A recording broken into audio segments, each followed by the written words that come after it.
সুপ্রিয় দর্শক আসসালামু আলাইকুম, কেমন আছেন আপনারা? নিশ্চয়ই ভালো আছেন। আজকের ভিডিওতে আপনাদের সবাইকে স্বাগত জানাচ্ছি। আজকে আমি আপনাদের সাথে শেয়ার করব ত্বক সুস্থ রাখার 3টি গুরুত্বপূর্ণ টিপস। তাহলে চলুন জেনে নেওয়া যাক সেটা কি কি। আমরা যেরকম সুস্থ থাকলে আমাদের শরীর মন সব ভালো থাকে, ঠিক তেমনি ত্বক যখন সুস্থ থাকে তখন ত্বক কিন্তু দাগছোপবিহীন, উজ্জ্বল, ফর্সা, মসৃণ দেখায়, সতেজ দেখায়, একদম কোমল ত্বক দেখা যায়। এখন ত্বকের এই সুস্থতা পেতে আমরা কি করতে পারি?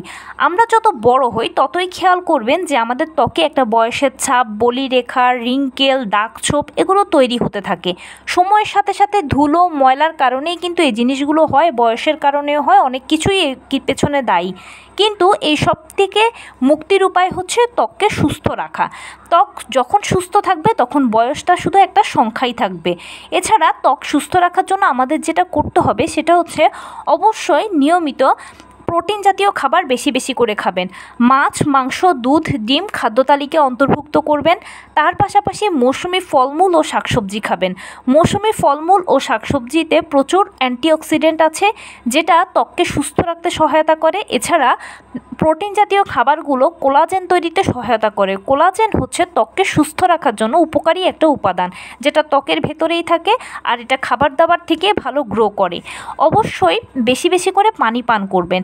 বেশি বেশি করে যখন পানি পান করবেন তখন ত্বক সবসময় কিন্তু হাইড্রেটেড থাকবে, সুস্থ থাকবে। এছাড়া পানি বেশি পান করার কারণে শরীর থেকে খারাপ টক্সিকগুলো দূর হয়ে যায়, আর এমনিতেই শরীরটা সুস্থ থাকে। অবশ্যই ত্বক পরিষ্কার করবেন নিয়মিত। আমরা অনেকে আছি যে নিয়মিত একেবারে স্কিন কেয়ার করি না, আমরা মনে করি স্কিন কেয়ার অনেক ঝামেলাপূর্ণ, এছাড়া আমরা সময়ের কারণেও পারি না। কিন্তু অবশ্যই সারাদিনে 24 ঘন্টার মধ্যে আপনি যত যাই ব্যস্ত থাকেন না কেন, 5টা মিনিট আপনি নিজের ত্বকের জন্য বরাদ্দ করবেনই সব কিছুর মধ্য থেকে। সেটা সকালে হতে পারে, দুপুরে হতে পারে, রাত্রে হতে পারে। খুব বেশি কঠিন কিছু নয়। বেসনটা সারা বছর পাওয়া যায়, বেসন অথবা ডালের গুঁড়ো। এই বেসনের সাথে 1 চামচ পানি মিশিয়ে অথবা 1 চামচ রোজ ওয়াটার মিশিয়ে নিয়মিত মুখে ম্যাসেজ করবেন। যদি সম্ভব হয় 1 ফালি লেবুর রস এর সঙ্গে দিয়ে দিতে পারলে সোনায় সোহাগা। প্রতিদিন এভাবে যদি আপনার স্কিনটাকে ম্যাসেজ করেন তাহলে দেখবেন স্কিনটা ক্লিয়ার থাকবে এবং ভিটামিন সি আপনার স্কিনকে পর্যাপ্ত পরিমাণে পুষ্টি যোগাবে।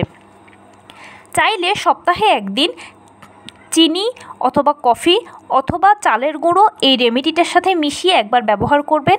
এগুলো স্ক্রাবিংয়ের কাজ করবে, মরা কোষগুলোকে দূর করবে, ত্বককে উজ্জ্বল করবে, মসৃণ করবে, ফর্সা করবে।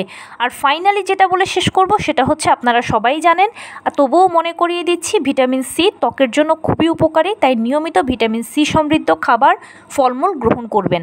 তো এই ছিল আজকের ভিডিও। কেমন লাগলো বলুন? যদি ভালো লেগে থাকে ও হেল্পফুল হয়ে থাকে তাহলে প্লিজ লাইক, কমেন্ট, শেয়ার করতে একদম ভুলবেন না।